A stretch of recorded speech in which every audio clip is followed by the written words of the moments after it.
क्या कभी सोचा है कि बड़े बुजुर्गों को ठंड ज्यादा क्यों लगती है, या बच्चे हमेशा इतनी एनर्जी से भरे कैसे रहते हैं?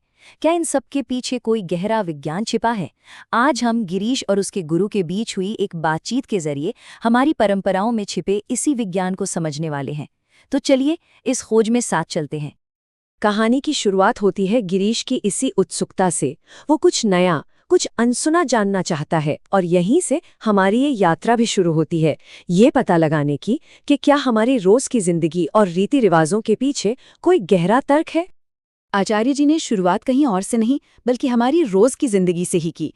उन्होंने बताया कि कैसे प्रकृति के 5 मूल तत्व यानी पृथ्वी, जल, अग्नि, वायु और आकाश हमारी जिंदगी की हर छोटी बड़ी चीज को कंट्रोल करते हैं। गिरीश का पहला सवाल बहुत ही आम था, कुछ ऐसा जो हम सब ने अपने घरों में देखा है। आखिर दादा दादी या नाना नानी को हमसे ज्यादा ठंड क्यों लगती है? तो इसका जवाब जुड़ा है अग्नि तत्व से। आचार्य जी ने बड़े ही शांत भाव से समझाया कि उम्र के साथ शरीर की जो अपनी गर्मी पैदा करने की शक्ति है, यानी अग्नि तत्व, वो कम होने लगता है और जाहिर है इसीलिए ठंड ज्यादा महसूस होती है। अच्छा, तो अब एक दूसरा सवाल बिल्कुल इसके उलट। बच्चों में इतनी कमाल की एनर्जी कहाँ से आती है? वो दौड़ते भागते कभी थकते क्यों नहीं? और इसका राज है वायु तत्व।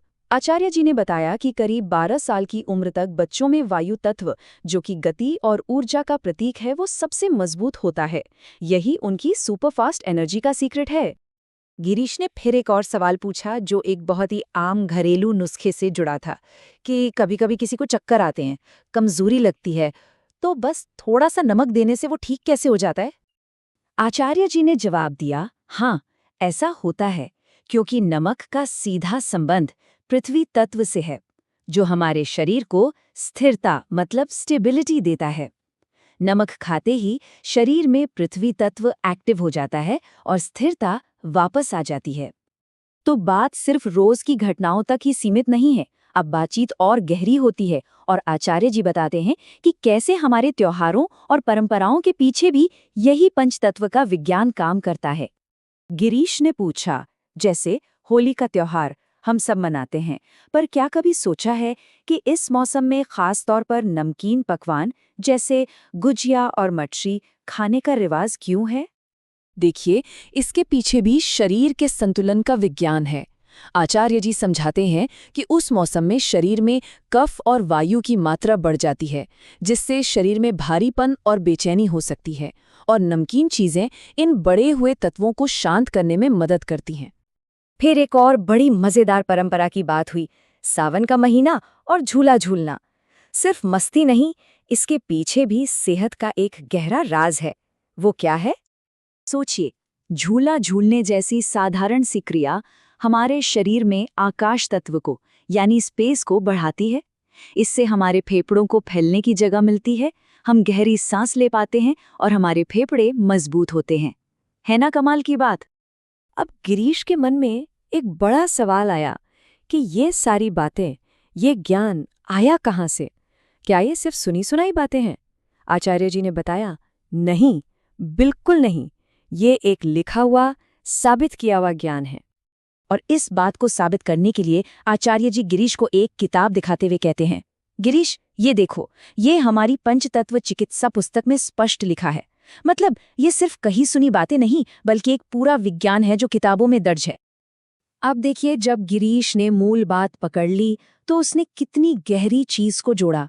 उसने तुरंत संस्थान के लोगों की तरफ इशारा करके पूछा, आचार्य जी, क्या इस लोगों के 5 रंग भी इन्हीं तत्वों को बताते हैं? और आचार्य जी बताते हैं, हाँ बिल्कुल, ये लोगो खुद पंचतत्वों का एक नक्शा है। इसमें केसरिया रंग अग्नि का प्रतीक है, हरा वायु का, नीला आकाश का, सफेद जल का और पीला रंग पृथ्वी तत्व का प्रतीक है। तो ये ज्ञान सिर्फ एक इंसान के लिए नहीं है, ये पूरे समाज के स्वास्थ्य से जुड़ा है। और यहीं से एक स्वस्थ भारत की सोच की शुरुआत होती है, जो इस प्राचीन ज्ञान पर आधारित हो।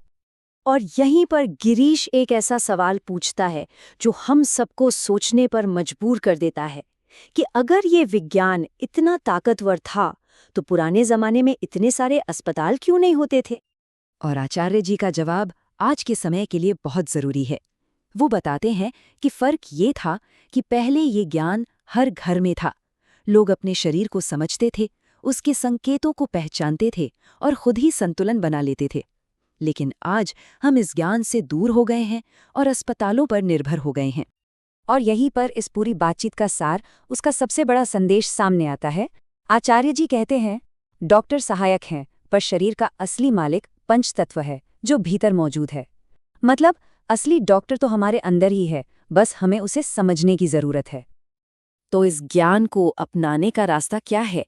पहला कदम इन पंच तत्वों के सिद्धांतों को सीखना, फिर अपने शरीर के अनोखे बैलेंस को समझना, इसके बाद इस समझ को अपनी रोज की जिंदगी में इस्तेमाल करना, और सबसे जरूरी, इस कीमती ज्ञान को दूसरों तक भी पहुंचाना।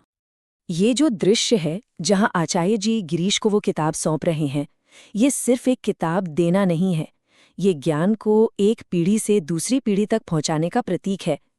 अगर कोई इस ज्ञान को और गहराई से सीखना चाहता है, तो संपर्क की जानकारी स्क्रीन पर दी गई है। अब सवाल बस इतना है कि क्या हम अपने शरीर के असली मालिक को फिर से पहचानने के लिए तैयार हैं?